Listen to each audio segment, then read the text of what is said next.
मोक्षदा एकादशी व्रत कथा। मार्गशीर्ष मास की शुक्ल पक्ष की एकादशी को ही मोक्षदा एकादशी कहते हैं, जो कि इस वर्ष 4 दिसंबर 2022 को पड़ रही है। इस एकादशी वाले दिन भगवान श्री कृष्ण जी की पूजा का विधान होता है, क्योंकि इसी दिन भगवान कृष्ण जी ने द्वापर युग में महाभारत युद्ध प्रारंभ होने से पहले गांडीवधारी अर्जुन को श्रीमद् भगवद गीता का उपदेश दिया था, जिस कारण इस दिन व्रत रखने वाले स्त्री व पुरुष को गीता का पाठ करना अति आवश्यक है। यदि आप भी मोक्षदा एकादशी का व्रत रखते हैं, तो पूजा विधि को सुनकर आप अपना व्रत पूर्ण कर सकते हैं। मोक्षदा एकादशी व्रत का महत्व। मोक्षदा एकादशी, वैसे तो नाम से ही पता चल रहा है कि इस एकादशी का व्रत रखने से व्यक्ति को मोक्ष की प्राप्ति होती है। आपको बता दें, मार्गशीर्ष महीने की शुक्ल पक्ष की एकादशी को मोक्षदा एकादशी कहते हैं तथा भारत के कई राज्यों में इसे बैकुंठ एकादशी के नाम से जानते हैं। मान्यताओं के अनुसार जो कोई स्त्री व पुरुष पूरी श्रद्धा व लग्न के साथ मोक्षदा 11 का व्रत करता है, उसको जन्म व मृत्यु की जीवन चक्र से मुक्ति मिल जाती है और वह सदैव भगवान की श्री चरणों में स्थान प्राप्त कर लेता है। कहा जाता है कि इस व्रत को रखने से अपने पूर्वजों पितरों की आत्मा का शांति मिलती है तथा उनको इस जीवन से मुक्ति मिलकर पुनः नया जीवन धारण करते हैं। पौराणिक मान्यताओं के अनुसार इस दिन भगवान श्री कृष्ण जी ने महाभारत युद्ध से पहले मोहित हुए अर्जुन को श्रीमद् भगवद गीता का उपदेश दिया था, तो इसी कारण व्रत वाले दिन भगवान श्री कृष्ण को स्मरण व गीता का पाठ करना चाहिए। गीता में भगवान श्री कृष्ण ने कर्मियों पर विशेष बल दिया है और आत्मा को अजरमर अविनाशी बताया है। जिस प्रकार मनुष्य पुराने कपड़ों को उतारकर नए कपड़े धारण कर लेता है, उसी प्रकार आत्मा भी जर्जर शरीर को छोड़कर नया शरीर धारण करती है। इस व्रत वाले दिन मिथ्या भाषण, चुगली तथा अन्य दुष्कर्मों को त्याग कर सद्गुण अपनाने से मोक्ष की प्राप्ति होती है। मोक्षदा एकादशी व्रत पूजा विधि। मोक्षदा एकादशी का व्रत रखने वाले सभी व्यक्तियों को प्रातः जल्दी उठकर स्नान आदि से मुक्त होकर साफ वस्त्र धारण करने चाहिए, जिसके बाद भगवान सत्यनारायण का जल चढ़ाकर पीपल व तुलसी के पेड़ में भी पानी चढ़ाए। इसके बाद अपने घर के मंदिर की साफ सफाई करे और गंगाजल के छिड़काव करे और मंदिर को पवित्र करे। अब इसके बाद भगवान श्री कृष्ण विष्णु जी की मूर्ति को स्नान करा के अभिषेक करे तथा रौली, मौली, चावल, चंदन, अक्षत, नैवेद्य, पुष्प, फल आदि अर्पित करके विधिवत रूप से पूजा करे। ध्यान रहे, पूजा में तुलसी दल जरूर चढ़ाए। पूजा के बाद मोक्षदा एकादशी व्रत कथा सुने और आरती करे, जिसके बाद भगवान को प्रसाद चढ़ाए।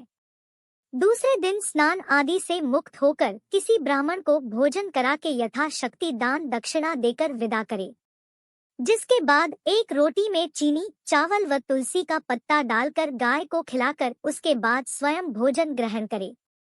आपको बता दें, मार्गशीर्ष के महीने में आने वाली एकादशी मोक्षदा एकादशी को मोक्षदायिनी एकादशी भी कहते हैं और हिंदू धर्म में तो इसे पितरों को मोक्ष दिलाने वाली एकादशी अर्थात 11 कहा जाता है। यदि कोई व्यक्ति अपने पूर्वजों के लिए मोक्षदा एकादशी का व्रत रखता है, तो उसे मोक्ष मिल जाती है, वह जीवन के इस जन्म व मृत्यु चक्र से मुक्त हो जाता है। शास्त्रों के अनुसार भगवान श्री कृष्ण जी धर्मराज युधिष्ठिर को मोक्षदा एकादशी का महत्व विस्तार से समझाते हैं और कहते हैं, हे वत्स, यदि यह एकादशी पुण्य फल देने वाली है, जो कोई इसे सच्चे मनोबल से करेगा, उसके सभी कष्ट दूर हो जाएंगे और वह अंत को मेरे धाम को प्राप्त होगा। कहा जाता है कि महाभारत के युद्ध के समय भगवान श्री कृष्ण जी ने युद्ध होने से पहले अर्जुन को गीता का उपदेश दिया तथा इस एकादशी के बारे में बताया था और कहा कि हे अर्जुन, जो कोई इस युद्ध में मृत्यु को प्राप्त होगा, उसे इस जीवन से मुक्ति मिल जाएगी, अतः तुम उनको मुक्ति दिलाने के लिए युद्ध करो।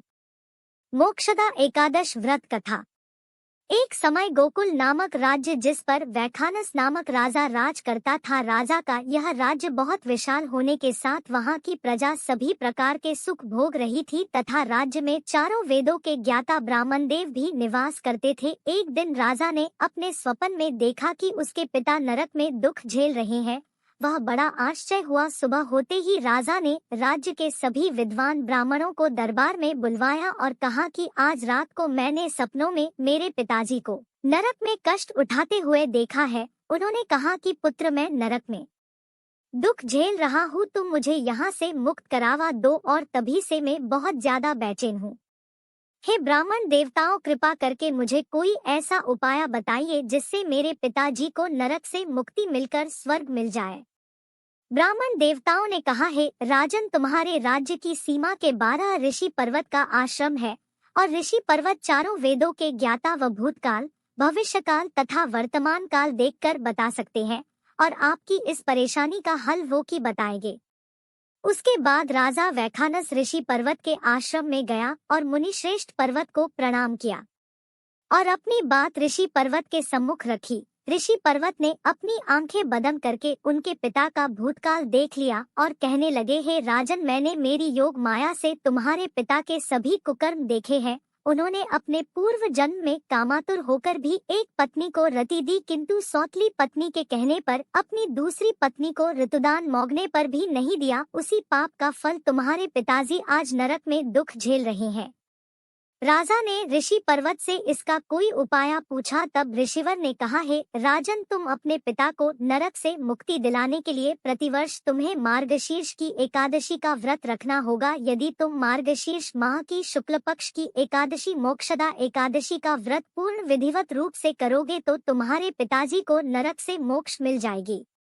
ऋषि पर्वत के ऐसा वचन सुनकर राजा अपने राज्य में गया और अपने पूरे परिवार के साथ मार्गशीर्ष महीने की एकादशी का व्रत किया तथा यथाशक्ति ब्राह्मणों व गरीबों को दान दक्षिणा दी। राजा ने अपने पूरे परिवार के साथ मोक्षदा एकादशी का व्रत किया, जिसके प्रभाव से उसके पिता को मुक्ति मिल गई। उसके पिता स्वर्ग जाते समय राजा अर्थात अपने पुत्र से कहने लगे, हे पुत्र, तुरा कल्याण हो। यह कहते हुए अपने पुत्र को आशीर्वाद देते हुए स्वर्गलोक को चले गए। प्यारे दोस्तों, इस संसार में जो कोई स्त्री व पुरुष पूर्ण विधिवत रूप से मार्गशीर्ष माह की शुक्ल पक्ष की एकादशी का व्रत रखेगा, उसकी सभी पाप दूर हो जाएंगे तथा अपने पूर्वजों को मुक्ति भी मिल जाएगी। धार्मिक मान्यताओं के अनुसार इस मोक्षदा एकादशी व्रत वाले दिन गीता पाठ का अनुष्ठान करना चाहिए।